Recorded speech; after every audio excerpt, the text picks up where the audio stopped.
স্বাগত ডিবিসি সংবাদে আপনাদের সাথে আছি সোনিয়া আফরিন ঈশিতা। এবারে জানাবো খবরের বিস্তারিত। অবশেষে নুরুল হুদা কমিশনের করা একাদশ সংসদ নির্বাচনের দুর্নীতি খুঁজতে মাঠে নামছে দুর্নীতি দমন কমিশন। অনুসন্ধানের আওতায় আসছেন ওই নির্বাচনে জড়িত সিইসি, ইসি, সচিব, পুলিশ, র্যাব সহ প্রশাসনের সংশ্লিষ্ট কর্মকর্তারা। দুদক বলছে ওই নির্বাচনে সংশ্লিষ্ট হর্তাকর্তাদের বিরুদ্ধে আর্থিক অনিয়মের গুরুতর তথ্য রয়েছে তাদের হাতে। দেশের ইতিহাসে যতগুলো নির্বাচন হয়েছে তার দু একটি বাদে প্রায় সবগুলো নির্বাচন ছিল বিতর্কিত। ফলে বারবার প্রশ্ন উঠেছে নির্বাচন কমিশনের স্বচ্ছতা নিয়ে। অথচ সাংবিধানিকভাবে ক্ষমতা থাকার পরও বেশিরভাগ কমিশনই পারেনি নিরপেক্ষ ও অংশগ্রহণমূলক নির্বাচন উপহার দিতে। স্বাধীন দেশে যত নির্বাচন হয়েছে তার মধ্যে সবচেয়ে বেশি বিতর্কিত ছিল 2018 সালের একাদশ সংসদ নির্বাচন। বিএনপি সহ অন্য রাজনৈতিক দলগুলোও অভিযোগ করেছে নির্বাচনে দিনের ভোট হয়েছে রাতেই। ওই সময় প্রধান নির্বাচন কমিশনার ছিলেন KM নুরুল হুদা, আর কমিশনার ছিলেন রফিকুল ইসলাম, কবিতা খানম ও শাহাদাত চৌধুরী। কমিশন সচিব ছিলেন হেলাল উদ্দিন আহমেদ। দুদকের কাছে অভিযোগ এসেছে নির্বাচন কমিশনের এইসব কর্তা, পুলিশ, র্যাব, নির্বাচন সংশ্লিষ্ট কর্মকর্তারা মিলেমিশে দিনের ভোট সেরেছেন রাতেই। পকেট ভারী করে ক্ষমতার অপব্যবহারের অভিযোগ উঠেছে, তাই সিদ্ধান্ত হয়েছে অনুসন্ধানের। 2018 সালের নির্বাচন নিয়ে সবচেয়ে বেশি বিতর্ক ছিল এবং আমাদের কাছে এই অভিযোগটা এই 2018 সালের নির্বাচনের সাথে যারা সম্পৃক্ত ছিল সেই অভিযোগের প্রেক্ষিতে অনুসন্ধানের সিদ্ধান্ত গৃহীত হয়েছে। কারা আসছেন এই অনুসন্ধানের আওতায় প্রশ্নের উত্তরে দুদকের মহাপরিচালক জানালেন নির্বাচন সংশ্লিষ্টরা। এখানে র্যাব আছে, অন্যান্য আইন শৃঙ্খলা বাহিনীর সদস্যরা আছেন, উপদেষ্টারা আছেন, সেই সময় যারা নির্বাচন পরিচালনা তদারকির সাথে যারা ছিলেন তাদের সকলে যাদের সম্পৃক্ততা পাওয়া যাবে তারা সকলেই এর আওতায় আসবেন। নির্বাচনকে যারা বিতর্কিত করেছেন তাদের বিচারের দাবি তুলেছেন সুজন সম্পাদক। 2018 সালের নির্বাচনটা অনেক রকম অনিয়ম হয়েছে। মধ্যরাতের ভোট থেকে আরম্ভ করে বহু রকম এই যে কেনাকাটা, যেমন ইভিএম কেনা, তদন্ত করে যারা এইসব অপরাধগুলো, সম্ভাব্য অপরাধগুলো করেছে তাদের বিচারের আওতায় আনা। এটা শুধু 2018 নয়, 3 নির্বাচনই হইতে পারে। এই ঘটনায় অনুসন্ধান টিম গঠনের প্রস্তুতি নিচ্ছে দুদক। Aditya Rafat, DBC news, Dhaka. এ বিষয়ে আরো বিস্তারিত জানার চেষ্টা করব। আমাদের সাথে বার্তা কক্ষ থেকে যুক্ত হয়েছেন অ্যাসাইনমেন্ট এডিটর আদিত্য আরাফাত। আদিত্য, এক কমিশন আরেক কমিশনের বিরুদ্ধে অনুসন্ধান, কিন্তু এটি প্রথম। একাদশ সংসদ নির্বাচন অনুসন্ধানে দুদক কার কার বিরুদ্ধে অনুসন্ধান করবে এবং সুনির্দিষ্ট কোনো ব্যক্তির নাম দুদক বলেছে কিনা? আপনাকে শুরুতে জানিয়ে রাখি, সবশেষ যে তথ্যটি, আমাদের সংবাদটি যখন চলছিল তার মিনিট দুয়েক আগে এই অনুসন্ধানের একটু অগ্রগতি আছে। 5 সদস্যের টিম গঠন করা হয়েছে। আমরা সংবাদে বলেছিলাম যে শিগগিরই টিম গঠন করা হবে, কিন্তু মিনিট 5 আগে 5 সদস্যের একটি অনুসন্ধান টিম এরই মধ্যে গঠন করা হয়েছে এবং এই অনুসন্ধান টিম আগামীকাল থেকে তারা আনুষ্ঠানিকভাবে কাজ শুরু করবে। আর যেটি আপনি বলছেন যে এক কমিশন আরেক কমিশনের বিরুদ্ধে তদন্ত শুরুর কথা, এটি প্রথম নজির। দুর্নীতি দমন কমিশন গঠনের প্রতিষ্ঠা হওয়ার পর থেকে আমরা এর আগে নির্বাচনের বিভিন্ন দিক নিয়ে, নির্বাচনে কালো টাকার ব্যবহার নিয়ে দুদক অনুসন্ধান করেছে, তদন্ত করেছে, কিন্তু নির্বাচন প্রক্রিয়া নিয়ে, অর্থাৎ জাতীয় সংসদ নির্বাচন প্রক্রিয়া, অর্থাৎ প্রধান নির্বাচন কমিশনার এবং তারপর নির্বাচন কমিশনার সহ সংশ্লিষ্ট যারা আছেন তাদের বিরুদ্ধে এমন বড় একটি অনুসন্ধান দুর্নীতি দমন কমিশন এবারই প্রথমবারের মতো আনুষ্ঠানিকভাবে করার সিদ্ধান্ত নিয়েছে। আর আপনি যে প্রশ্নটি করেছেন কারা এই অনুসন্ধানের আওতায় আসবে এবং কাদের বিরুদ্ধে অনুসন্ধান হবে, এটি আমরা আপনার সাথে এখানে সরাসরি সংযোগে আসার আগে আমি অনুসন্ধান সংশ্লিষ্ট সূত্রের সঙ্গে কথা বলেছিলাম। তারা জানিয়েছেন এখানে তখন যে সাবেক প্রধান নির্বাচন কমিশনার KM নুরুল হুদা এবং সংশ্লিষ্ট যে কমিশনার রয়েছে তারা এবং তখনকার সচিব, নির্বাচন কমিশন সচিব হেলাল উদ্দিন এবং তার ওই 2018 সালের একাদশ সংসদ নির্বাচনের অর্থাৎ হুদা কমিশনের সময় আরও বেশ কয়েকজন সচিবও দায়িত্ব পালন করেছিলেন, তারা আসবেন। এছাড়া তখন র্যাব এবং আইনশৃঙ্খলা বাহিনীর যে সদস্য, পুলিশের যেসব সদস্য নির্বাচনের সংশ্লিষ্ট কাজে জড়িত ছিলেন তারাও এই অনুসন্ধানের কার্যক্রমে আসবেন এবং প্রশাসনের মধ্যে যেসব কর্মকর্তা যে একাদশ জাতীয় সংসদ নির্বাচনের সঙ্গে সরাসরি সংশ্লিষ্ট ছিল তারা এই অনুসন্ধানের আওতায় আসবেন। আরেকটি তথ্য আপনাকে জানিয়ে দিতে চাই, দুদক আসলে এই অনুসন্ধানটি কেন আমলে নিয়েছে, তাদের তফসিলভুক্ত কিনা। অনুসন্ধান সংশ্লিষ্ট সূত্রের সঙ্গে আমরা কথা বলেছিলাম, তারা বলছেন যে এখানে ক্ষমতার অপব্যবহার এবং সরকারি যেসব কর্মকর্তা রয়েছেন সেই সরকারি কর্মকর্তাদের বিরুদ্ধে আর্থিক লেনদেনের অভিযোগ ছিল, অর্থাৎ তাদের কাছে সুনির্দিষ্টভাবে অভিযোগ ছিল দুদকের কাছে 2018 সালে যে নির্বাচনটি একাদশ সংসদ নির্বাচন হয়েছে সেখানে পুলিশ, র্যাব, আইনশৃঙ্খলা বাহিনীর সদস্য এবং নির্বাচন কমিশন এবং প্রত্যেকে তাদের আলাদা আলাদা রোল প্লে করেছে এবং এই রোল প্লে করেছে সেখানে মোটা অঙ্কের আর্থিক অনিয়ম এবং দুর্নীতি হয়েছে এবং সেই অনিয়ম এবং দুর্নীতির বিষয়ে দুর্নীতি দমন কমিশন অনুসন্ধানে নামার আগে তারা প্রাথমিকভাবে যাচাই করেছে এবং প্রাথমিক যাচাই শেষে তারা অনুসন্ধানের সিদ্ধান্ত নিয়েছে। এবং এরই মধ্যে যেটি জানিয়েছি যে কয়েক মিনিট আগে একটি 5 সদস্যের টিম গঠন করা হয়েছে এবং সেই টিম আগামীকাল থেকে অনুসন্ধান কার্যক্রম শুরু করবে। জি আদিত্য, আপনি বলছিলেন যে 5 সদস্যের টিম গঠন করা হয়েছে, এই 5 সদস্যের টিমে কারা কারা আছেন এ বিষয়ে কি কিছু জানতে পেরেছেন? আর আপনি বারবারই বলছেন যে পুলিশ এবং র্যাবের জড়িত থাকার বিষয় নিয়েও কিন্তু দুদক বলেছে, সেক্ষেত্রে আইনশৃঙ্খলা বাহিনীর কার কার নাম আসতে পারে? এখানে সুনির্দিষ্টভাবে দুদক এখনো পর্যন্ত কারো নাম প্রকাশ করেনি এখনো পর্যন্ত, তবে আমরা যেটি জানতে পেরেছি সেটি হচ্ছে যে তখন 2011 সংসদ নির্বাচনের সময় র্যাবের মহাপরিচালক যিনি দায়িত্বে ছিলেন এবং পুলিশের প্রধান কর্তা অর্থাৎ আইজি যিনি ছিলেন তিনি আওতায় আসবেন। ঢাকা এবং ঢাকা মেট্রোপলিটন পুলিশের কমিশনার সহ যে প্রত্যেক চট্টগ্রাম, তারপর সিলেট সহ বিভাগীয় শহরগুলোর কমিশনার এবং বিভিন্ন থানার যে পুলিশের সংশ্লিষ্ট কর্মকর্তা যারা রয়েছেন তারা আওতায় আসবেন। এই তালিকাটি আসলে অনেক দীর্ঘ এবং 5 সদস্যের টিম এখনো পর্যন্ত দুদক গঠন করেছে এবং প্রয়োজন মনে করলে এই অনুসন্ধান টিম আরও বাড়াতে পারে। এবং আরেকটি তথ্য আপনাকে জানিয়ে রাখি, দুদক এই যে অনুসন্ধান টিম গঠন করেছে নির্বাচনের সংশ্লিষ্ট যারা আছে তাদের কাছ থেকে তাদেরকে জিজ্ঞাসাবাদের জন্য শিগগিরই নোটিশ পাঠানো হবে এবং এই সংক্রান্ত যেসব নথিপত্র আছে এবং ওই সময় কারা কারা কোন জায়গায় দায়িত্ব পালন করেছে তার তালিকাও নির্বাচন কমিশন সহ সরকারি যে বিভিন্ন দপ্তর রয়েছে সেসব জায়গায় দুদক তালিকা চাইবে যে একাদশ সংসদ নির্বাচনের সময় কারা কারা দায়িত্ব পালন করেছেন। আদিত্য, আপনাকে অসংখ্য ধন্যবাদ আমাদের সাথে যুক্ত হবার জন্য। মার্চে আটকে পড়া 18,000 কর্মীকে মালয়েশিয়া পাঠানোর প্রক্রিয়া শুরু হবে। এছাড়া এজেন্সির কাছ থেকে টাকা ফেরত নেয়ার চেষ্টা করা হবে, এমন তথ্য দিয়েছেন প্রবাসী কল্যাণ ও বৈদেশিক কর্মসংস্থান সচিব। সকাল থেকে ভুক্তভোগী শ্রমিকদের বিক্ষোভ ও অবস্থান কর্মসূচির পর এই ঘোষণা এসেছে। পূর্ব ঘোষণা অনুযায়ী বুধবার সকাল 9টা থেকে 4 দাবি নিয়ে কারওয়ান বাজারে অবস্থান নেন মালয়েশিয়া যেতে না পারা কর্মীরা। এরপরে বিক্ষোভ শুরু করেন। টাকা দিয়েও নির্দিষ্ট সময় যেতে না পারায় কর্মীরা জানান তারা এখনও রিক্রুটিং এজেন্সির কাছ থেকে অর্থ ফেরত পাননি। অর্থ ফেরত সহ বিভিন্ন দাবিতে তাদের এই অবস্থান। গেল বছরে কলিং ভিসায় মালয়েশিয়া যাওয়ার কথা ছিল তাদের।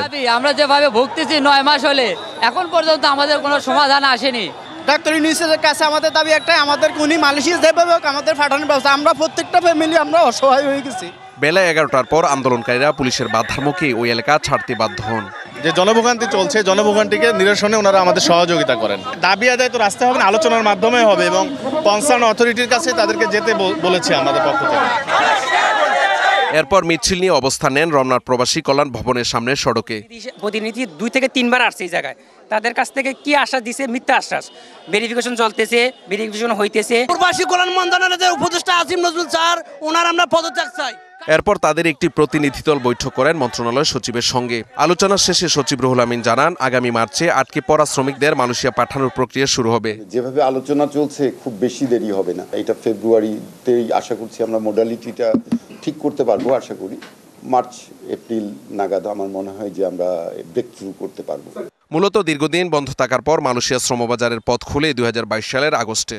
দেশটিতে গত বছরে 31শে মে পর্যন্ত 101টি রিক্রুটিং এজেন্সির মাধ্যমে 5.5 লাখ কর্মী পাড়ি দেওয়ার কথা ছিল। তবে টিকিট জটিলতার কারণে যেতে পারেনি প্রায় 18,000 কর্মী।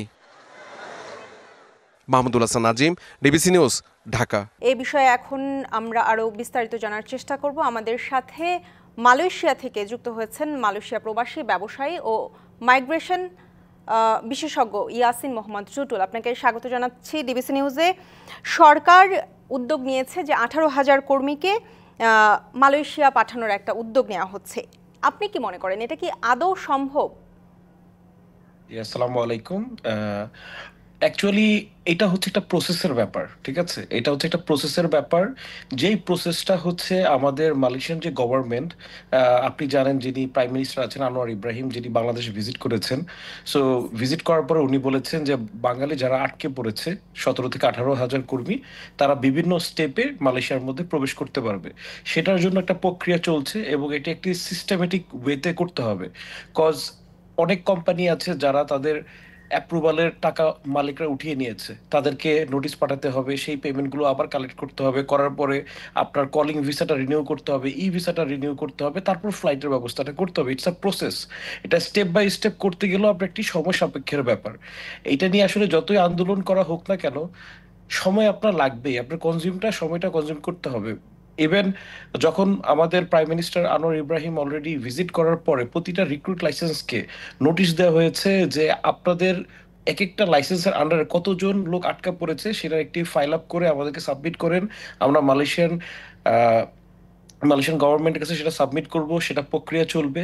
এবং যতটুকু আমাদের অনেক কোম্পানি অলরেডি অ্যাপ্রুভাল পেয়েছে, যারা অলরেডি আটকা পড়েছে তাদেরকে নেওয়ার জন্য, এটা শীঘ্রই এটার একটি ভালো রেজাল্ট আমরা পেতে যাচ্ছি। জি টুটুল, আমি আপনার কাছে আরেকটা বিষয় জানতে চাই যে এই যে সরকার বারবারই বলছে যে এজেন্সির কাছে যে টাকাগুলো আটকে আছে সেগুলো উদ্ধারের একটা ব্যবস্থা করা হবে। বিগত সরকারের আমলেও কিন্তু আমরা দেখেছি যে এমন একটা কথা দেওয়া ছিল যে এজেন্সির কাছে যে টাকাগুলো আটকে আছে সেগুলো উদ্ধারের ব্যবস্থা করা হবে। এই যে পরিবর্তিত এই সময়ে টাকাগুলো কি উদ্ধার করা সম্ভব? টু বি ভেরি অনেস্ট, যদি আপনি সত্যিকারের কথা জানতে চান, টাকাগুলো উদ্ধার করা সম্ভব হচ্ছে না। কেন উদ্ধার করা সম্ভব হচ্ছে না? কজ এটি খালি আমাদের রিক্রুট লাইসেন্সের মালিকদের খালি ফল্ট না। ওনারা অনেক বড় অ্যামাউন্টের টাকা বিভিন্ন মালয়েশিয়ান মালিকদেরকে পেমেন্ট করেছে এই ওয়ার্কারদেরকে নেওয়ার জন্য। সো মালিকরা যখন এই পেমেন্টগুলো তাদেরকে ফেরত না দেবে, তারা তো অবশ্যই তাদের পকেট থেকে টাকাগুলো ফেরত দিবে না। সো এটা আসলে প্রক্রিয়াভাবে, তারপরেও আপনি একটি জিনিস খেয়াল করবেন, আমি যতটুকু ইনফরমেশন জেনেছি যে 50 to 60%, অলমোস্ট 70% পেমেন্ট সব ওয়ার্কাররা কালেক্ট করেছে এবং তারা নিজেরা স্ট্যাম্পিং করে সেই স্ট্যাম্পটা হচ্ছে আমাদের স্বরাষ্ট্র মন্ত্রণালয় এবং পররাষ্ট্র মন্ত্রণালয়ের মধ্যে সাবমিট করা হয়েছে। সো তাদের নিজের স্ট্যাম্পিং করার মধ্যে যে তারা টাকা বুঝে পেয়েছে, হয়তো বা 30 to 40% এখনো পায়নি।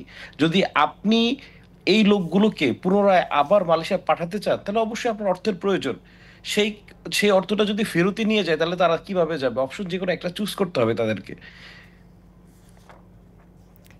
জি টুটুল, এই যে সরকার বলছে যে 18,000 কর্মীকে মালয়েশিয়া পাঠানোর উদ্যোগ নেওয়া হচ্ছে এবং এটা তো একটা আসলে লম্বা প্রসেস। যদি এই প্রসেসটা সম্পন্ন করা একটু কঠিন হয় বা যদি সম্ভব না হয়, সেক্ষেত্রে বিকল্প কোনো উপায় বা সহজতর কোনো উপায়ে এই 18,000 কর্মীকে পাঠানোর কোনো ব্যবস্থা করা যেতে পারে কিনা? আসলে হচ্ছে কি, আপনি কিন্তু জানবেন যে 31 মে 2024 সালে কিন্তু আমাদের এই কলিং ভিসাটা বন্ধ হয়ে যায়। সো বন্ধ হয়ে যাওয়ার পরে বিভিন্নভাবে আমাদের বাংলাদেশের হাই কমিশন থেকে এবং আমাদের দেশের সরকার থেকে বিভিন্নভাবে চেষ্টা করা হয়েছে যে এই লোকগুলো জানি যেতে পারে। সো সুতরাং যদি কোনো কারণে এই কলিং এর ভিসা লোকগুলো যদি আটকা পড়ে যায় এবং শীঘ্রই হচ্ছে মালয়েশিয়ার শ্রমবাজার শীঘ্রই ওপেন হবে এবং শীঘ্রই ওপেন হলে তারা সেই ডিফেন্স সেক্টরের মাধ্যমে তারা আসার একটি সুযোগ কিন্তু অবশ্যই রয়েছে। এবং আপনি জেনে অবাক হবেন, বর্তমানে কিন্তু মালয়েশিয়ায় প্লান্টেশন, মানে আপনার হচ্ছে পাম বাগানের যে ভিসা, সেটা কিন্তু অলরেডি রীতিমতন ওয়ার্কাররা ভিসা পাচ্ছে, কলিং হচ্ছে। সো অলরেডি ওয়েতে তারা এই দেশে ফ্লাই করতে আসতে পারবে। ইয়াসিন মোহাম্মদ টুটুল, আপনাকে অসংখ্য ধন্যবাদ আমাদের সময় দেওয়ার জন্য। রোম থেকে ঢাকায় আসা বিমানে মেলেনি কোনো বিস্ফোরক বা বোমা, যাত্রীদের কাছেও পাওয়া যায়নি কিছুই। আতঙ্ক সৃষ্টির উদ্দেশ্যে এই বিমানে ভুয়া বার্তা পাঠানো হয় বলছেন বেবিচকের চেয়ারম্যান। এই ঘটনাকে কেন্দ্র করে বিমানবন্দরে বাড়ানো হয়েছে নিরাপত্তা। এর আগে ভোরে এপিবিএন এর অফিসিয়াল হোয়াটসঅ্যাপ নম্বরে ইতালি থেকে বাংলাদেশে আসা ওই ফ্লাইটে বোমা আছে বলে হুমকি আসে পাকিস্তানি একটি নম্বর থেকে। বুধবার ভোরে শাহজালাল আন্তর্জাতিক বিমানবন্দরে এপিবিএনের ডিটি অফিসারের হোয়াটসঅ্যাপে আসে একটি বেনামি বার্তা। বলা হয়, ইতালির রোম থেকে ঢাকার উদ্দেশ্যে রওনা দেয়া বাংলাদেশ বিমানের BG 356 ফ্লাইটে আছে 34 কেজি উচ্চ মাত্রার বিস্ফোরক। এরপর থেকেই ছড়িয়ে পড়ে আতঙ্ক, বিমানবন্দরে বৃদ্ধি করা হয় নিরাপত্তা। এমন পরিস্থিতির মধ্যেই সকাল 9টা 20 অবতরণ করে বিমানটি। সাথে সাথেই নামিয়ে আনা হয় যাত্রীদের, চলে তল্লাশি। বাইরে তখন অপেক্ষায় আতঙ্কিত যাত্রীদের স্বজনরা। সকালে 9:30 বাজে একবার ফোন দিছে যে নামছি, সেভ আছে। কি জানি একটা সমস্যা হয়েছে, হয়তো দেরি হবে, আমরা নিরাপদ জায়গায় আছি। বিমানটির ভেতরে তল্লাশি শেষে দুপুর 2টার দিকে বেরিয়ে আসেন যাত্রীরা। জানান বিমানটিতে থাকা অবস্থায় বোমার বিষয়ে কিছুই জানতেন না, তবে নামার পর এমন খবরে আতঙ্কিত হয়ে পড়েন তারা। ডকুমেন্ট নিয়ে বাইরে যান, লাকিস আপনাদেরকে পরে দেবো, বিমানে বোম রাখা হয়েছে। বোমার কথা বলছে পরে আসা, নামার পরে আর কি, বিমানের ভিতরে বসে বলে না। বোমা বলতে ফেক, ইতালি থেকে একটা বোম কি একটা বেলেট যদি আনেন না ভাই, আপনার জামা কাপড় খুলে চেক করাইবো। পরে বেসামরিক বিমান চলাচল কর্তৃপক্ষ জানায় আতঙ্ক সৃষ্টির জন্য কেউ এই ঘটনা ঘটিয়েছে। যে মেসেজটা এসেছে, হোয়াটসঅ্যাপে মেসেজটা এসেছে, যে মেসেজটা আমরা নাম্বার চেক করে দেখছি এটা পাকিস্তানি নাম্বার। তো হোয়াটসঅ্যাপ মেসেজ তো আপনি কোথায় এখানে বসেও পাকিস্তানি নাম্বারে হোয়াটসঅ্যাপ মেসেজ দিতে পারেন না। উনি সাসপেক্ট হচ্ছে কোথাতে উঠছে, দুজনের কথা বলেছে হতে পারে বা এইটাই, এবং এই ধরনের লাগেজ হতে পারে। এই লাগেজের একটা ছবিও দিয়েছে এই ধরনের লাগেজ। এই পর্যন্ত হওয়ার পর উনি কিন্তু একটা জিনিস হলে ওনাকে কল করা হয়েছে, উনি কিন্তু কল ধরে না, কিন্তু মেসেজ দিয়েছে। এদিকে রাজধানীতে এক মতবিনিময় সভায় বিমানে বোমাতঙ্কের মিথ্যা সংবাদে জড়িতদের শনাক্ত করে ব্যবস্থা নেওয়া হবে বলে জানিয়েছে স্বরাষ্ট্র উপদেষ্টা। কোনো কিছুই তো হয় নাই, ওটা একটা মিথ্যা সংবাদের ভিত্তিতে শনাক্ত করার চেষ্টা করা হচ্ছে এবং শনাক্ত করলে তাদের আইনের আওতায় আনা হবে। ইতালির স্থানীয় সময় মঙ্গলবার রাত 8টায় রোম থেকে 250 যাত্রী ও 13 জন ক্রু নিয়ে ঢাকার উদ্দেশ্যে ছেড়ে আসে বিমানটি। Ariful Islam, DBC news, Dhaka. দেশের বিভিন্ন জেলার উপর দিয়ে বয়ে যাচ্ছে মৃদু শৈত্যপ্রবাহ। পঞ্চগড়ে সকালে সর্বনিম্ন তাপমাত্রা রেকর্ড হয়েছে 11.5 ডিগ্রি সেলসিয়াস। গত কয়েকদিনের তুলনায় তাপমাত্রা বাড়লেও হিমেল হাওয়ায় নাকাল জনজীবন। শীতল বাতাসের সাথে ঘন কুয়াশায় বেড়েছে ভোগান্তি। বেলা বাড়ার সাথে সাথে সূর্যের দেখা মিললেও হিম শীতল বাতাসের প্রভাবে বিরাজ করছে কনকনে শীত। অনেকেই কাঠ খড় পুড়িয়ে শীত নিবারণের চেষ্টা করছেন। শীত উপেক্ষা করেই কাজের সন্ধানে বের হয়েছেন শ্রমজীবীরা। এছাড়া হাসপাতালগুলোতে বেড়েছে শীতজনিত রোগী।